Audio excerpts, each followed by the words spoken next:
घेतो तिच्यात. आमचे भाऊ आमच्या बरोबर होते त्या टायमाला. हो. जय श्रीराम. जोपर्यंत राम मंदिर होणार तोपर्यंत चप्पल घालणार. तुमच्या बाबतीचा अनुभव येतो भाऊंच्या बाबतीतले ते आता भाऊ होते आमच्या बरोबर. एकदम प्रवास कसा होता. उदयजी भालेराव आमचे भाऊ मेन होते त्या टायमाला. काही नव्हते. बायजी महाजन सर होते.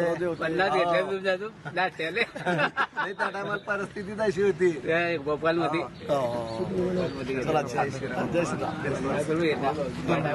जे भाऊ गिरीश भाऊ होते कार सेवक, त्यांच्या मार्फत आम्हाला म्हणजे मी चप्पल सोडली होती 30 वर्ष झाले. आज भाऊंनी मला चप्पल दिली जामनेरमध्ये बोलवून सण. आज म्हणजे माझ्यापेक्षा मोठे भाऊ, खूप मोठी गोष्ट ही की भाऊंनी मला आज चप्पल दिली ते बोलवून सण. राम मंदिर झाले हे सर्व भारतात माझ्यापेक्षा सर्वांसाठी मोठी गोष्ट आहे. पण त्याच्यापेक्षा मोठी गोष्ट म्हणजे आमचा एक जे कार सेवक होते आमचे गिरीश भाऊ, त्यांच्या हातून माझा सत्कार. मला जी चप्पल दिली ती एक कार सेवकाच्या हातून एक कार सेवकाला मोठा प्रोत्साहन दिलं त्यांनी मला. त्याच्यापेक्षा मोठं काय पाहिजे अजून.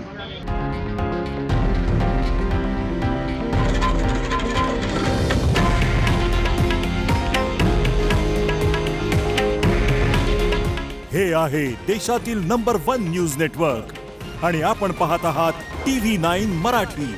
काळजी तुमची, हित महाराष्ट्राचं.